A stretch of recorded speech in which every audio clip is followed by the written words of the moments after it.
ব্যাপারটা হচ্ছে যেভাবে অন্যায় সংগঠিত করছে তৃণমূল প্রতিটা স্তরে, আর বাংলার বিভিন্ন সেক্টরের মানুষজন যারা প্রতিবাদ করছে তৃণমূল ভয় পেয়ে গেছে। এই জন্য কে কী ভাষায় আক্রমণ করছে প্রতিবাদীদেরকে ওরা খুঁজে পাচ্ছে না।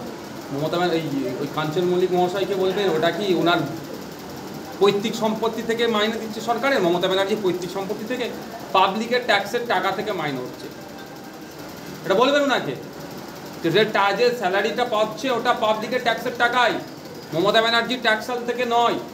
জ্ঞানটা দিতে কম বলবেন। আর প্রতিবাদ ওরা আমাদের জন্যই করছে। আগামী দিনে আমাদের বাড়ির কোনো মেয়েরা না আর অত্যাচারিত হয়, ওই তিলোত্তমার মতো না হত্যা হয়, সেই জন্য প্রতিবাদটা তারা করছে। এটা শুনিয়ে দেবেন ওনাকে। সাধারণ মানুষরা এক প্রকারে আর একটা কথা, শুধুমাত্র ডাক্তাররা প্রতিবাদ করেনি, সমাজের সমস্ত শ্রেণীর মানুষরা প্রতিবাদ করছে।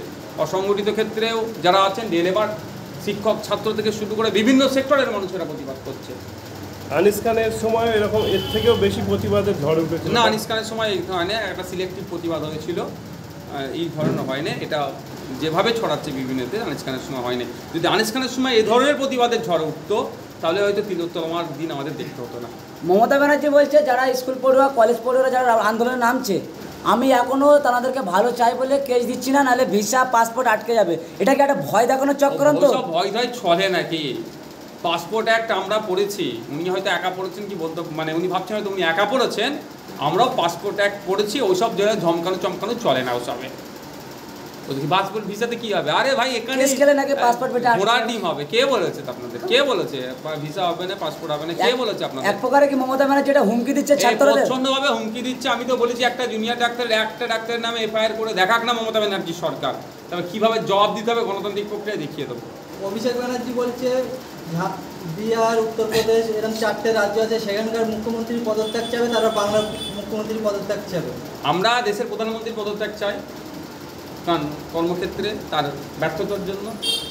সেন্ট্রাল মিনিস্টারদেরও চাই। ইউনিয়ন অফ স্টেটস আমরা চাইতে পারি দেশের, কিন্তু ভিন্ন রাজ্যের আমরা তো মানুষ নই, আমরা প্রতিবাদ জানাতে পারি। কিন্তু আমরা ভোট দিয়ে তার অসমের মুখ্যমন্ত্রীকে নির্বাচিত করিনি যে আমরা অসমের মুখ্যমন্ত্রী পদত্যাগ চাইব।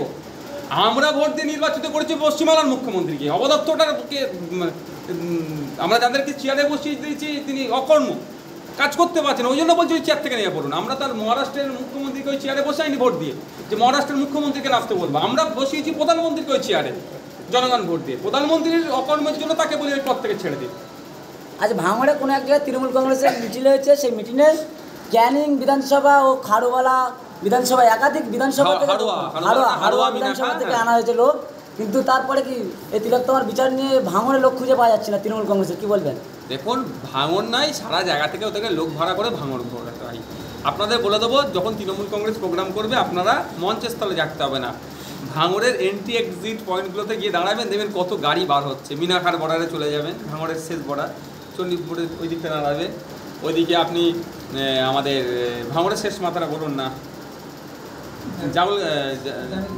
জামিনগাছি ওই দিকটা দাঁড়াবেন, ঘটকপুরের ওই দিকটা দাঁড়াবেন, দেখবেন সব গাড়ি হাড়োয়ার দিকে, দেখবেন লক গেটের ওখানে দেবেন, সব গাড়ি ওদিকে যাচ্ছে। কারণ কি? এটা ভাঙড়ের লোক ওদিকে যাবে কেন? ভিডিও করতে গেলে সাংবাদিকদেরকে বাধা দেওয়া হয়, সেই অনেক বাইরের গাড়ি আসে। এইটা তো নতুন কিছু ব্যাপার না, এটা বিভিন্ন জায়গা থেকে লোক ভর্তি করে নিয়েছে ভাঙড়কে চমকাতে চেষ্টা করে। ভাঙড়ের মানুষ তৃণমূলকে প্রত্যাখ্যান করেছে আর করবে।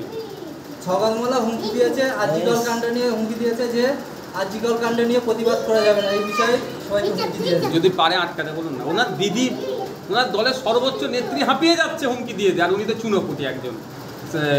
এর ভাষায়, ন্যাশনাল হিউম্যান রাইটস কমিশনের ভাষায় নটোরিয়াস ক্রিমিনাল উনি একজন। উনি কী করবেন? ওনাকে আগামী দিনে ওনার কোথায় অবস্থান হবে সেটা ওনাকে ভাবতে বলুন। চলো।